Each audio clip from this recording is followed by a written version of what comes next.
Good evening, Ajay Prakash Mishra, or APM, as he likes to be called.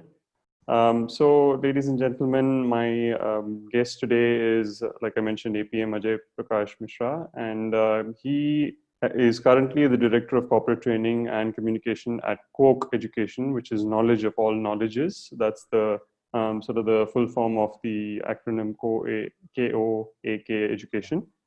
He has had an illustrious career, having worked with brands like Adobe, CSE, and Hindalco. And through his entrepreneurial, pursuit, he's actually had clients like Royal Enfield, Ford, AirTel, so on and so forth. So for a person like that to be on the panel or on the discussion with me is my honor. I really am humbled by the fact that you agreed to be on this call and help a lot of entrepreneurs, a lot of people outside who are sort of struggling to find out what their true purpose is in life and how you pursued it. How did you have, what were the roadblocks you had and how you navigated around them to sort of help them in finding what their true purpose is and pursuing it as well. So if there's anything that I have missed out in terms of a career, of course, I just put it in 20 seconds. It's something that cannot be done. I know I may not have done justice to it. I'd really like for you to give a short bio or a short snapshot into your past. That'll be super useful for the people who are listening and watching.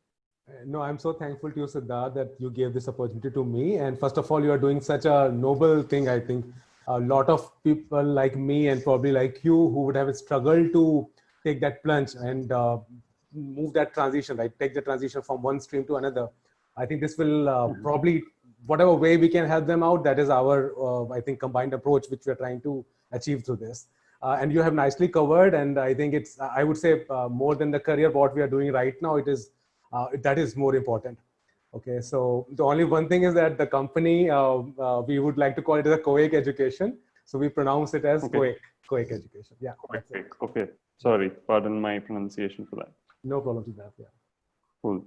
As I understand, Ajay, your mission is to help professionals communicate confidently as leaders. Now, why is that so important for you? Why did you choose that to be a mission? Like you could have just said that, training so many people to become better. But why is communication for professionals so important to become leaders? See, yeah, that is a very good question. See, when we started KOAK Education 3 years ago, at that time, that was nowhere in the agenda. So, when I took the plunge and left Adobe and started KOAK Education, at that time, idea was to help college students. And that is where we got contacts of all the big colleges like IIT Kanpur and IISER Bhopal and a lot of private colleges. And during this journey, I found that the kind of engineer I was in 98, 2002 in IIT Nagpur, people are still the same.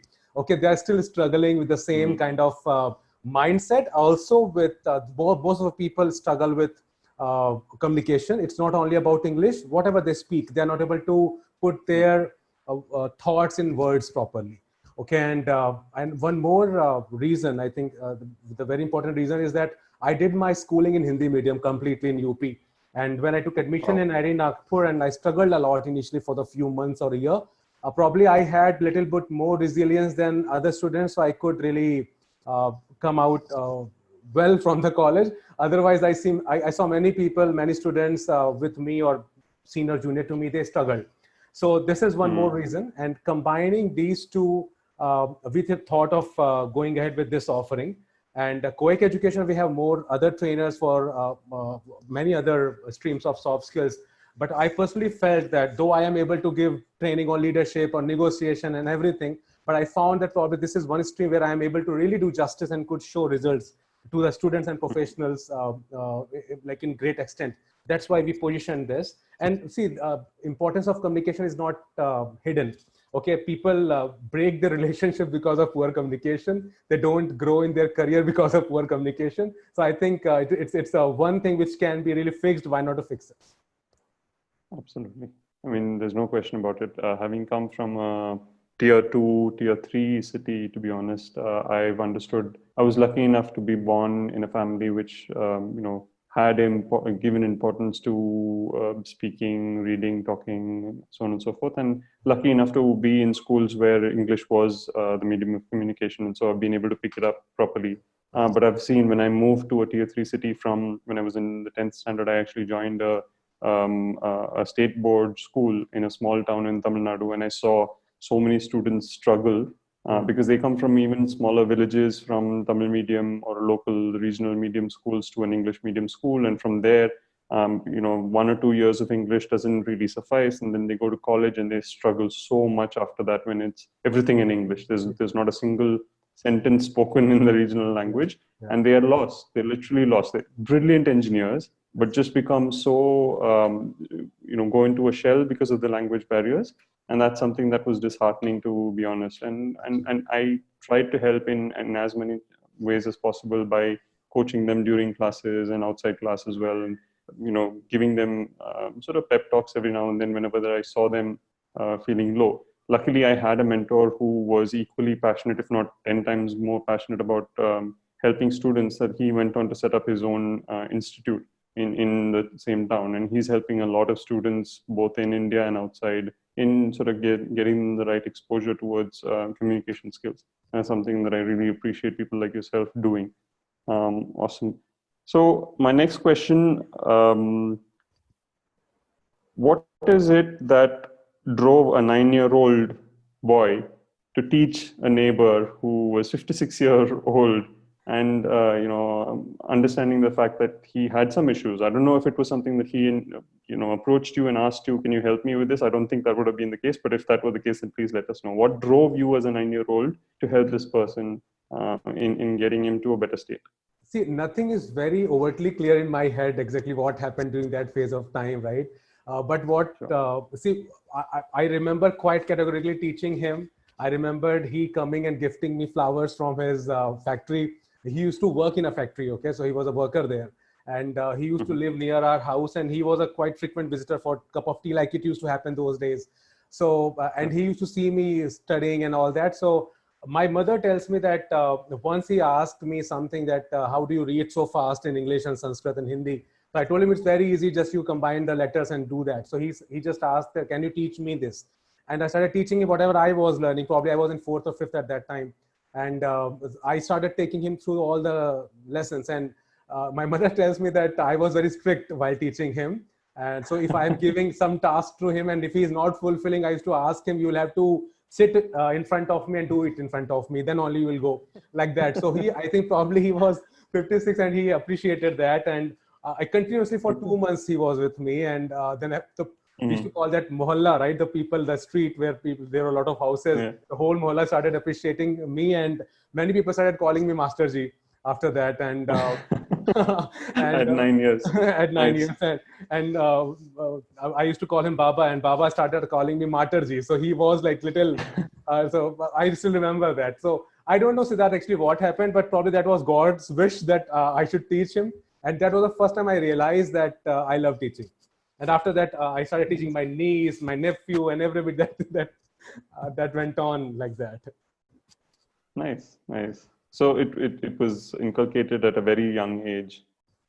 So tell me one thing now. Let's dive a little deeper into that feeling, right? Once you started, you realized that you were actually doing this for a 56-year-old person. I don't know if you realized at that age how much of a value you're creating for the person. Did you have an understanding as to what you were doing, or was it just play for you? Was it play, or did you actually understand the significance of what you were doing?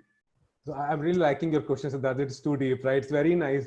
So, no, there was absolutely no feeling of giving value and all that, nothing. It was just, I was never a person who really wanted some kind of certification or assurance from people, nor I was thinking about me giving value to the people.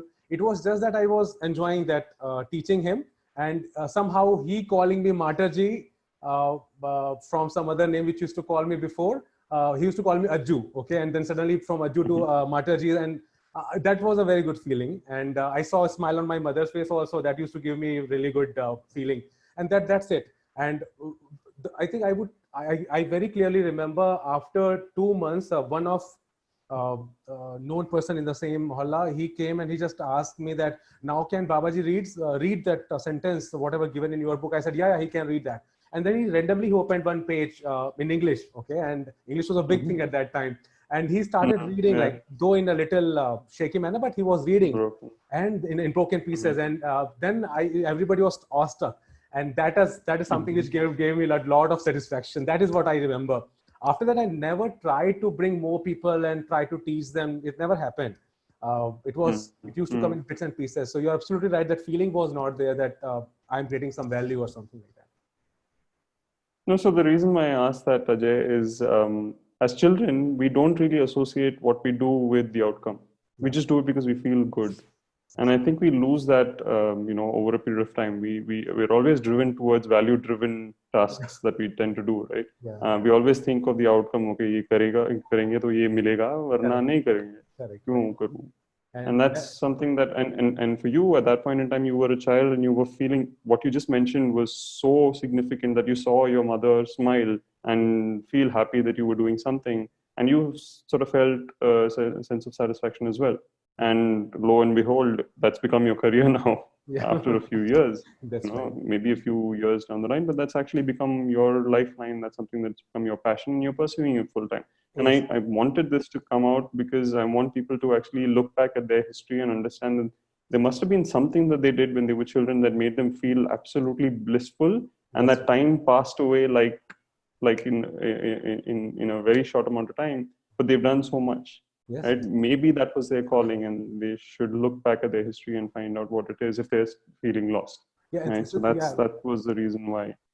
What you mentioned is that's so deep. Again, see, when I was trying to find out what I'm doing, is it right, is it wrong, and all that. So if what I feel is that when you look at your life of 40 years or 30 years, whatever age people are, when they are going through that rigor, I somewhere gods give you enough indication that what you are good at or what you should be doing. It is just about you have probably done that and forgotten about it, right? You don't remember that. That's why it doesn't come so clearly in your head.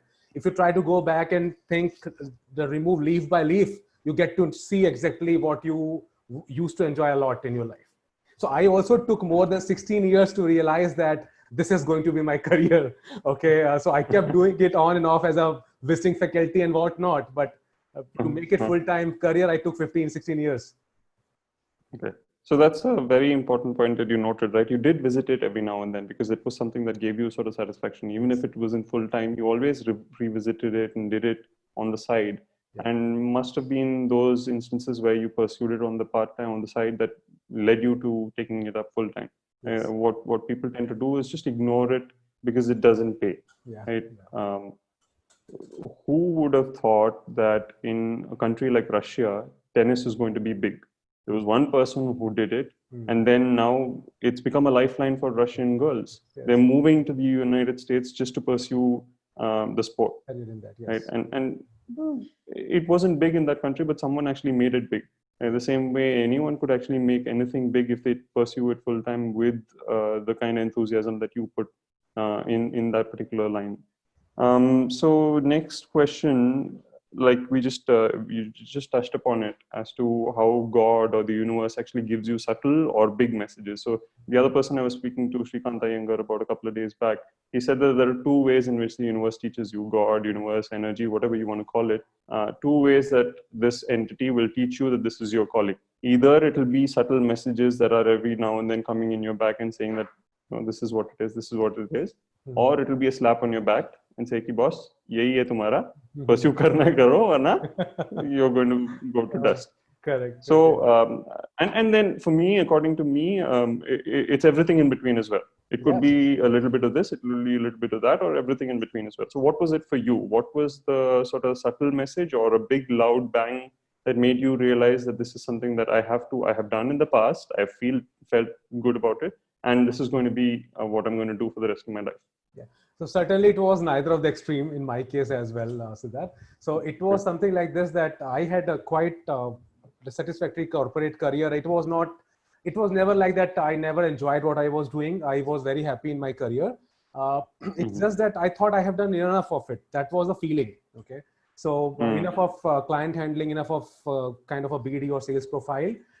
Somewhere I felt that it is not satisfying me deep inside, though it is giving me all the outward reward. And for some time that thought, and it's very common, it's not like I'm not telling something which is very uncommon. With many people it happens. For me, I think it is just, I would say I am very blissful with respect to many aspects, but with respect to two major important aspects. First is that I have always got very good freedom from my family side. whether it was my parents, siblings, or my wife, or anybody. Nobody really tried to tide me with something that you'll have to do this or you are not doing good or bad. Okay. When I was 37, 38, 39, when I started thinking to leave my job in Adobe and do something like that, nobody, not a single person in my family told me you're not doing the right job. Okay, you have a, like, I have a very loving wife who is a homemaker, and I have got 2 kids, and parents are also 70 plus. Nobody even told that, like, why this call now? You have home loan, everything. Okay, so that was good support. That was, I think, that pushed me further to go one step ahead. And second is that because of the continuous input in the training domain, I had enough name in the colleges segment at least. Okay, not in the corporate training, because corporate knew me. Somebody has a as a customer success guy, as a business development guy, not as a trainer. But colleges fraternity knew me as a visiting faculty from Chennai, where I spent like 4 or 5 years, to Delhi or Gurgaon. Okay, so people knew me there. So I was very confident that I can get at least 2-3 visiting faculty assignment. And one of the founder of Time Coaching also knew me, and I taught there also an interview and GD faculty. So I knew that I will get enough assignment to keep my home running. I will not have to take my savings out. And these are the two very important factors which decided my fate. And they pushed me towards this direction further. Okay. Yeah. Nice. Okay. So that leads me to the next question. For anyone who is sort of struggling, who is new at either their career, like young people who've just come out of college or somewhere in between, or at the fag end of what they call traditionally a career, maybe they're late 50s, about to retire, but still want to do a lot of things. What would be your advice towards how they could go about identifying their purpose? What are the simple things that you would say they could do on a daily basis? One is to identify, to discover what their purpose is or their passion is, and how to go about pursuing it. To confirm that this is their passion, this is their purpose, and how to go about then cementing that this is something that they should do and can do. Because 3 problems, right? One is, I don't know what my purpose is. Okay, now I know what my purpose is. How do I confirm this is my purpose? Okay, I got to confirm that this is my purpose, my passion, but I don't know if this can be a lifelong pursuit. How do I go about, challenging my purpose and finding out if this can be a life mission? Like, what would be your simple ground level strategy of how someone could go about doing this? Yeah. So I don't know, Siddharth, whether I am really, what to say, I have authority to speak about it. I can look at just my journey and basis that I will say something. It might work for a few people, it might not work for a few people, right? Absolutely. So first thing is that the very first check is that people should find out whether they are falling in a trap, okay, or they are just running after a fad. That this is what is my purpose of life and what do I want to do. It doesn't happen with everybody. So they need to just first find out whether they are running away from the reality. They just don't want to get into the grind of corporate. They want to run away. That's why we are looking for purpose and something like that. Okay. So that is the first check. Okay. If the answer is yes, no, means they are not running away from the reality. They really need to, they are really not getting satisfaction. So my take is like this. If suppose, I have not been offered idli dosa as a breakfast in the morning ever, or I have not tasted that dish ever. And if somebody asks me, what do you want to eat? I will ask for anything, but not idli and dosa, because I have not got exposure towards that. So what first suggestion is checking. Second is to find out what all fields you have got exposure of. Okay. And if you have got exposure of 10 fields, let's say, exposure could be anything, dancing, singing, whatever. Okay. So you find out which one particular exposure you were really, you used to enjoy a lot. Okay. Or you used to love while getting into that domain, and then get into what are your interest area. You might not have got exposure, but when you look at somebody doing that, you feel like that you also want to do that.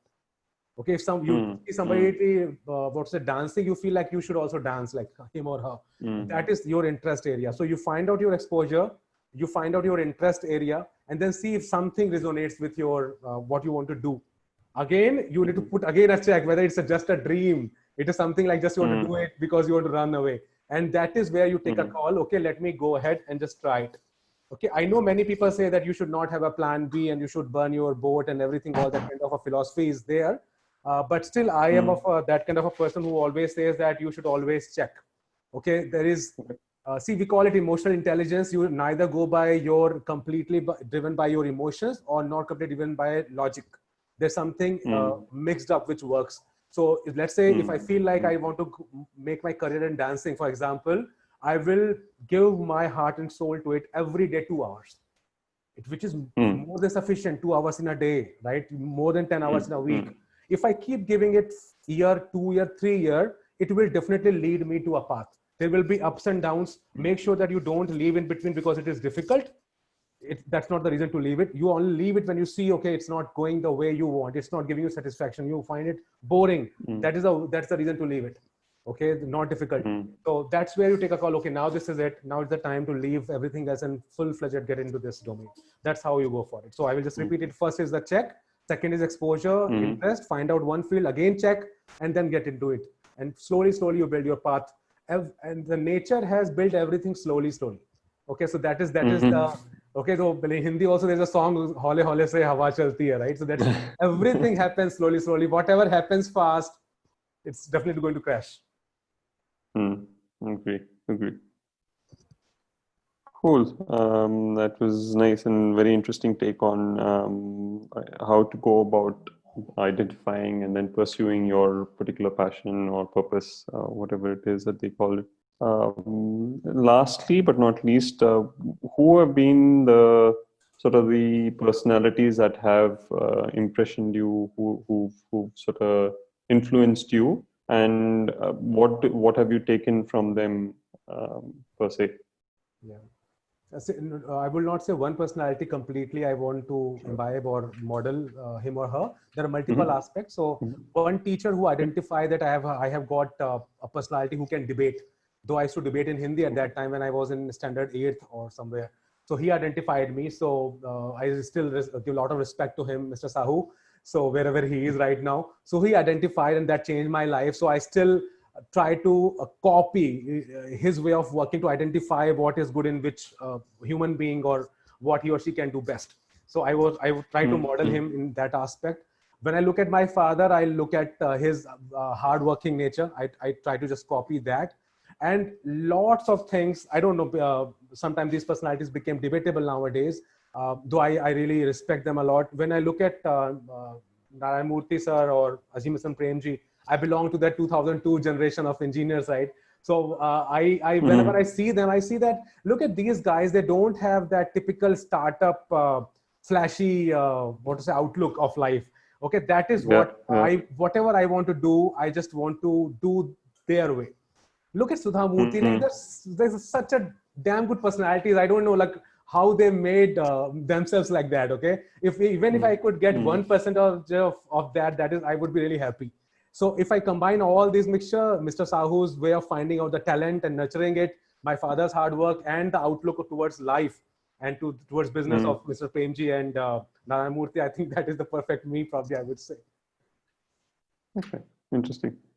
And nextly, or probably lastly, what are the books that you're currently reading or the books that have actually influenced you a lot? What are the books that you would sort of recommend to those who are finding it tough to identify what their purpose is and has given you sort of an awakening, if at all there are any books like that? Yeah. So I would say, I would just mention one book probably, which is all-time favorite, which is Man in Search of Meaning by Viktor Frankl. So Sorry, could you repeat the name again? That's a Man in Search of Meaning. Yeah. Okay. So by Viktor Frankl, small book, which I got hold of when I was in MBA second year, final year. And that really gives a very good outlook, because your life is bound to have what we call difficulties and downs and all that in your life. Okay.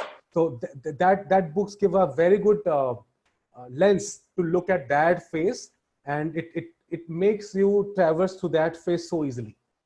Okay. And because when you are happy, everything is going hunky-dory, you don't need probably anything right at that time to push you forward. But during difficult times, that's a real guidance for you. And nowadays I'm reading Atomic Habits. So I'm not really able to conclude that right now. I'm liking it the way it is. So it's about micro events in the life, how the smallest changes in your life brings major changes. But all-time favorite has been for years, Man in Search of His Meaning. Nice. Interesting. I'll definitely look it up and get it as soon as possible. Yeah. Cool. Thank you, Ajay. It was really wonderful the time that we spent, although it was only 38 minutes. I really have learned a lot, and I hope that the community that we both serve through this video get to learn a lot of the concepts and benefit out of this. Thank you for your time, and I really appreciate it. And I hope this is not the last time that we speak, and we speak a lot more and in the near future. Yeah, thanks a lot, Thank you. Siddharth. Thanks a lot, Siddharth, for giving this opportunity. Wonderful. I really love the questions you asked. Thanks a lot. Thank you. Thank you. Bye-bye. Bye. Take care.